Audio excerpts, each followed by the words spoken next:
Diffusion and effusion. Very similar terms. But how do they differ? Wait lang. Ay, magtatanggal ba? Oo, magtanggal.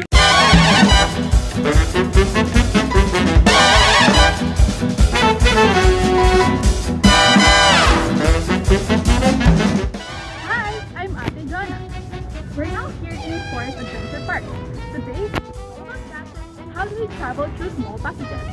Diffusion and effusion. Very similar terms.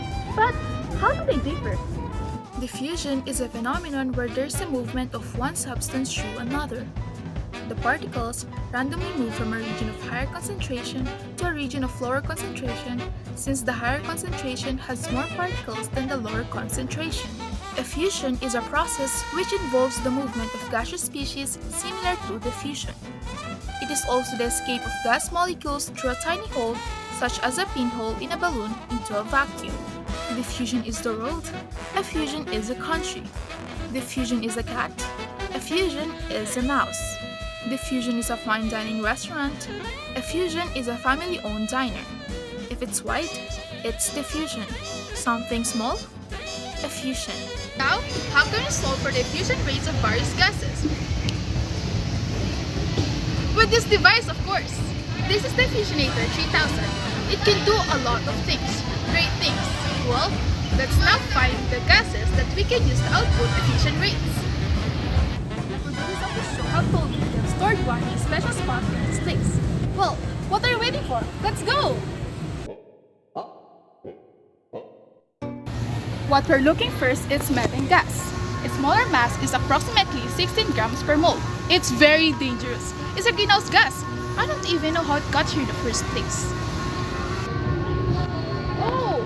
Would you look at that? I was out here looking for methane gas, but it seems that non-toxic nitrogen gas wants to join the party. Nitrogen gas is heavier than methane gas. Its molar mass is approximately 28 grams per mole. Thus, it's definitely the slower of the two. But how do we actually calculate how much quicker is methane gas compared to nitrogen gas? I think it's a job that the Diffusionator 3000 can do.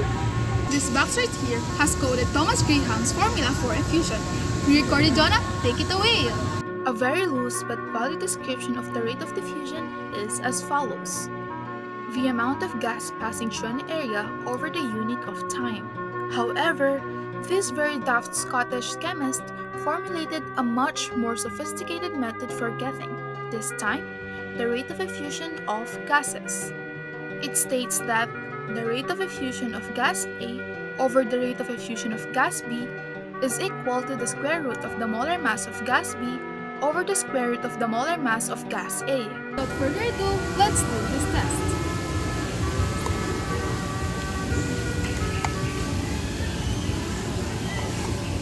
.32? Yes. Methane gas travels 1.32 times faster than nitrogen gas as it is the lighter one. But Ate Jona, what if I only have one gas to put in the Diffusionator 3000? Can I find out what's the rate of diffusion for the gas of my liking? Yes, as I've said before, the Diffusionator 3000 is a complex beast, but I've got the know-how. Let's say we want to find the diffusion rate for oxygen gas with a molar mass approximately 32 grams per mole. We only need to write on a piece of paper saying oxygen gas and put it inside this machine. Then, we effuse some more nitrogen gas. I believe the producers calculated the rate of effusion for this specific substance is 0.218 moles per second. With that in mind, we now get 0.204 moles per second. Definitely a lot slower than the lighter one, which is nitrogen gas. Now, let's deal with noble gases. Hand me krypton, please.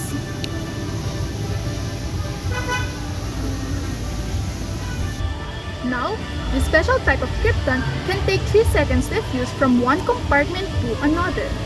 And so, what if we throw in fellow noble gas, neon, into the mix? Let's write it down again and put it inside.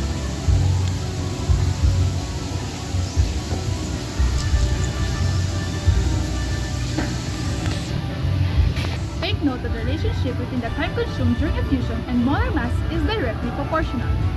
It turns out that because neon is lighter, it's faster than krypton in terms of effusing. Approximately 1.47 seconds. That's very quick. But you know what's quicker? This thing, of course. This is a major feat in gas technology. Too bad it's limited use. Now, let's say goodbye to Fusionator 3000. Again, take it away, pre-recorded Jona. Pre-recorded Jonah here. If you haven't been clear before, we'll say it again. Ever wondered what makes diffusion different from effusion? Diffusion happens as gas bubbles are spread all over a tube. Effusion happens as gas travels into an area narrower than that of the particle's mean free path. That is, the average distance traveled between collisions. This implies that, essentially, only one particle moves through at a time. Now, what can you conclude about this session? Pre-recorded Jonah 2, Graham's law of effusion basically explains how gases travel one at a time through small passages. Remember, the rate of effusion of gas A over the rate of effusion of gas B is equal to the square root of the molar mass of gas B over the square root of the molar mass of gas A. This concept is based from the kinetic molecular theory of gases, stating that gases are in constant motion. Whoa, that was a very tiring stuff. Get tired as well? Well, that's just the way. The Lakbay-Kapnayan way.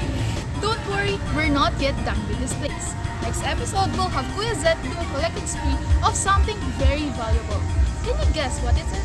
You know, if I have to pick a specific chemistry topic that will make me smile every time, it would have to be gases. I can't see them, but I definitely can feel them. Gone with the wind, as they say. Again, I'm Ate Jona. Sa oras ng pagsagot sa kasanayan na kapnayan, tamarin man ako, lagi akong maaasahan. Lakbay-Kapnayan!